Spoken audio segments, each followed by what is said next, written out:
महाराष्ट्रातील तमाम माझ्या बांधवांना, भगिनींना, सर्व मेंढपाळ बांधवांना मानाचा जय मल्हार. अचानक लाईव्ह तुमच्या पुढे यायचं कारण असं, खरं तर मी आता प्रवासात सद्गुरू संत बाळूमामांच्या दर्शनासाठी आदमापूर या ठिकाणी गेलो होतो आणि त्या ठिकाणी आदमापूरवरून दर्शन घेऊन आता कोल्हापूरला महालक्ष्मीच्या दर्शनासाठी निघालोय. लाईव्ह यायचं कारण असं की दौंड तालुक्यातील आपल्या दौंड विधानसभेसाठी गेले अनेक दिवस चर्चा चालू आहे. आपण सर्वजण वेळोवेळी त्या ठिकाणी मिटिंगा घेऊन, बैठका घेऊन आपण वेळोवेळी आपली भूमिका त्या ठिकाणी मांडलेली आहे. उमेदवार मी असेल किंवा समाजाचा, आमच्या ओबीसी समाजाचा, धनगर समाजाचा कोणीही असेल, आपला हा निश्चय आपण रूढ केला होता की त्या ठिकाणी, आणि केलेला आहे, केला होता म्हणण्यापेक्षा केलेला आहे की दौंड तालुक्यातली दादागिरी, दौंड तालुक्यात ज्यांनी गद्दारी केली, दौंड तालुक्यामध्ये ज्यांनी दहशत केली, दौंड तालुक्यामधल्या तमाम आमच्या बांधवांच्या पाठीत जो खंजीर खुपसला गेला आणि त्याचा आता परतावा करायची व्याजासहित हीच वेळ आहे. आणि हीच वेळ आता त्याचं संधीचं सोनं करण्यासाठी, म्हणून त्या दौंड तालुक्यातून जर का कुणाची इच्छा नसेल, कोण जर का दौंड तालुक्याच्या त्या राजकीय आखाड्यात उतरण्याची तयारी करत नसेल आपला बांधव, तर मी त्यावेळेस, म्हणजे ज्यावेळेस आपला हा आरक्षणाचा आणि रास्ता रोको आंदोलन झालं होतं, त्यावेळेस मी ही माझी भूमिका मांडली होती की मी स्वतः दौंड तालुक्यामध्ये जो 2019ला विश्वासघात केला गेला त्याचा वचपा काढण्यासाठी आणि त्याची परतफेड व्याजासहित त्यांना करण्यासाठी या दौंड तालुक्याच्या राजकीय आखाडभूमीत मी स्वतः उभा राहणार आहे, म्हणून हे मी स्वतः बोललो होतो. आजही त्या गोष्टीवर ठाम आहे.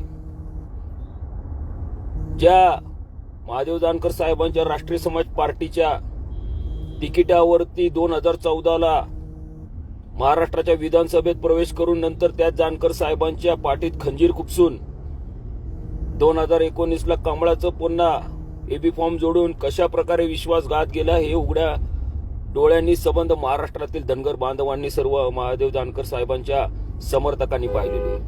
आणि त्याचाच परतावा त्यांना पुन्हा व्याजासहित देण्यासाठी आपण त्या ठिकाणी सर्व समाज बांधवांच्या बैठका घेतल्या, मिटिंगा घेतल्या आणि सर्वांनी, जानकर साहेबांनी देखील आज पाहिलं आपण की महायुतीने कशा प्रकारे त्यांना निर्णय प्रक्रियेपासून जाणून बुजून लांब ठेवलं.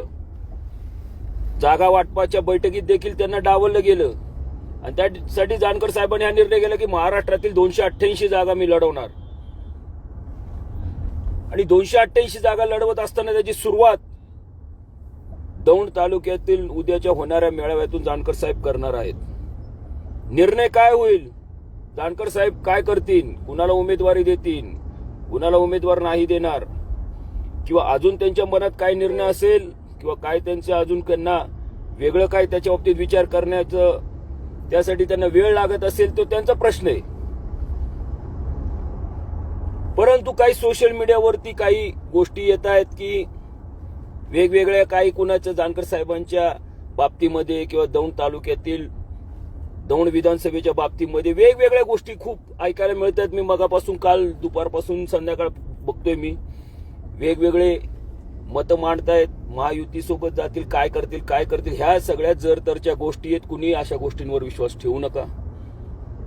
आणि जरी झाल्या आणि जरी होणार असतील तरी ते जानकर साहेब त्यांच्या स्वतःच्या उद्या होणाऱ्या मेळाव्यातून ते त्यांची भूमिका स्पष्ट मांडतील. परंतु माझं एक सांगणं आहे, जानकर साहेब शेवटच्या क्षणी काय निर्णय घेतील हे जानकर साहेबांना माहिती, कारण ते त्या पक्षाचे स्वतः राष्ट्रीय अध्यक्ष आहेत. त्यांची भूमिका घ्यायला ते स्वतः खंबीर आहेत.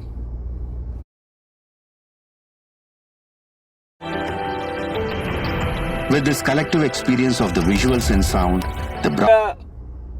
होणाऱ्या मेळाव्यामध्ये कदाचित ते उमेदवार जाहीर करतील, नाही करतील.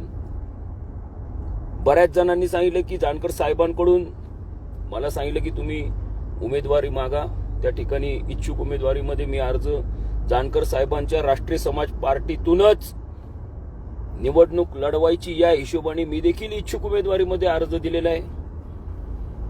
त्याचं कारण असं की ज्यांनी गद्दारी केली, ज्यांनी जानकर साहेबांच्या पाठीमध्ये खंजीर खुपसला, जानकर साहेब कोणत्या पक्षाचे अध्यक्ष आहेत हा विषय वेगळा आहे, हा विषय दुसरा. परंतु सगळ्यात पहिल्यांदा जानकर साहेब हे धनगर समाजाचे नेते आहेत. एक नेता म्हणून, एक धनगर हृदय सम्राट म्हणून आम्ही त्यांच्याकडे बघतो. आणि अशा जानकर साहेबांनी ज्या वेळेस एखाद्या तिथल्या तालुक्यातील एका जो राजकारणापासून अलिप्त झालेल्या एका माणसाला बोटाला धरून त्याला राजकारणात आणलं, त्या जानकर साहेबांच्या आलिंगन देताना जसं अफजल खानाने पाठीत खंजीर खुपसला, तसं या शहाण्याने त्यांच्या पाठीत खंजीर खुपसल्यावरती आता त्यांचा कोथळा बाहेर काढायची वेळ आली. म्हणून आम्ही जानकर साहेबांच्या राष्ट्रीय समाज पार्टीतून इच्छुक उमेदवारी म्हणून मी स्वतः अर्ज त्या ठिकाणी दिलेला आहे. मला उमेदवारी मिळायलाच पाहिजे असं मी म्हणत नाही, तो जानकर साहेबांनी निर्णय घ्यायचा आहे. परंतु माझं एकच सांगणं आहे, जानकर साहेबांच्या केलेल्या विश्वासघाताचा तर बदला आम्ही घेणार, 100% घेणार, की महाराष्ट्रातल्या पुन्हा कुठल्या हरामखोराची अशी धाडस नाही झालं पाहिजे. परंतु जानकर साहेब जो निर्णय घेतील, नाही घेतील, किंवा त्यांना जे पटेल तो निर्णय घेतील, ते कुणी आता ज्या काय वावड्या उठवल्या आहेत किंवा काय गोष्टी केलेल्या आहेत, या गोष्टींवरती आता कुणीही लक्ष देऊ नका. मेळावा रासपचा उद्या आहे, तो मेळावा सक्सेस पूर्णपणे पूर्ण ताकदीने झाला पाहिजे, हे सर्वांनी लक्षात घ्यावं. तमाम दौंडकर, बारामतीकर, इंदापूरकर, सर्व कर्जत, जामखेड, भोर, वेल्हा, शिरूर, मावळ, सर्व माझ्या बांधवांना माझी नम्र विनंती आहे, परिवर्तनाची लाट तयार होतीये. सर्वांनी मतभेद एकमेकाच्या मनात काय असतील किंतु परंतु शंका सर्व बाजूला ठेवा. उद्या होणाऱ्या मेळाव्याला सर्वजण त्या ठिकाणी तयारी करून पूर्ण ताकदीने या. मी देखील येतोय त्या कार्यक्रमाला. मी एक इच्छुक उमेदवार म्हणून जरी असलो तिथं, तरी एक समाजाचा कार्यकर्ता, एक समाजाचा आपण काहीतरी त्या ठिकाणी देणं लागतो, या हिशोबाने मी येतोय. माझं शक्ती प्रदर्शन करून गाजावाजा करून मला उमेदवारी द्या म्हणून तिथं येऊन बसणारा, खुर्ची ठाण मांडून तशातला मी नाहीये.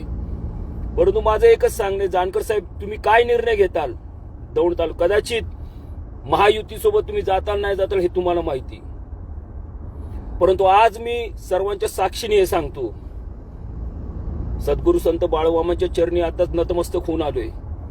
त्या बाळूमामांचा हा भंडारा लावलेला आहे. मी दौंड तालुक्यातून काही जरी झालं, राष्ट्रीय समाज पक्षाकडून उमेदवारी मिळू नाही मिळू किंवा पुढे अजून काही जरी झालं, तरी दौंड तालुक्यामध्ये ह्याला परतावा आणि ह्याची परतफेड करायला आणि असल्या गद्दारांना कडकच्या कडक शासन करायला कोणत्याही परिस्थितीमध्ये मी माघार घेणार नाही.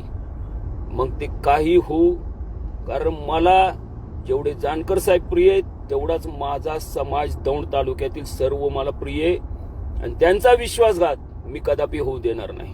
मग त्यासाठी चांगल्या चांगल्याशी मला वैर पत्करावं लागलं तरी चालेल, परंतु यंदाच्या निवडणुकीच्या त्या रणांगणात हा घनश्याम बाप्पू हक्के स्वतः उभं राहणार. आली वेळ तर रासपच्या तिकिटावर. आणि जर का जानकर साहेबांचं काही जरी त्याच्या मागे दुसरं काही त्यांना विचार करण्याची संधी किंवा त्यांचा निर्णय त्यांना वाटला काय घ्यावा, तो त्यांचा स्वतःचा विषय आहे, त्यांचा पक्ष जानकर साहेबांचा, ते निर्णय घेतील. परंतु घनश्याम बाप्पू हक्के कोणत्याही परिस्थितीत दौंडमधून निवडणूक लढवणार म्हणजे लढवणार. मला राजकारणात जायचा इंटरेस्ट नाही, ते राजकारण चुलीत घाला. परंतु असल्या गद्दारांना आणि जे जातीच्या मुळावर उठलेत नाही ही सगळी पिलावळ, यांना ठेचण्यासाठी आणि दौंडकरांना मुक्तपणे वावर करण्यासाठी, या असल्या यांच्या धमकी आणि दडपशाहीत न वावरता मुक्तपणे वावर करावा आणि पूर्णपणे दौंडचा चेहरा मोहरा बदलण्यासाठी आणि दौंडची दहशत आणि ह्यांची दादागिरी मोडीत काढण्यासाठी यंदाच्या दौंड तालुक्याच्या विधानसभेच्या रणांगणात मी स्वतः उतरणारे.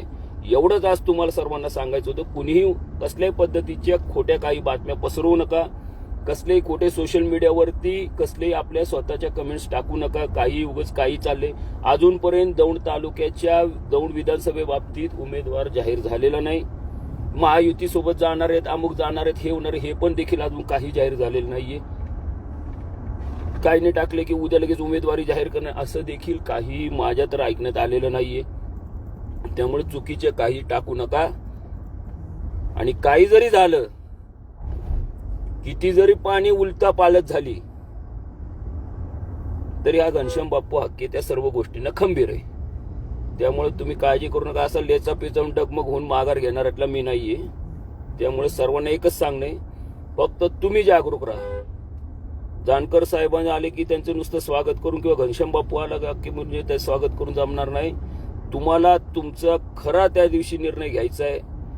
तो ज्या दिवशी मतदान असेल त्या दिवशी बटणं दाबताना.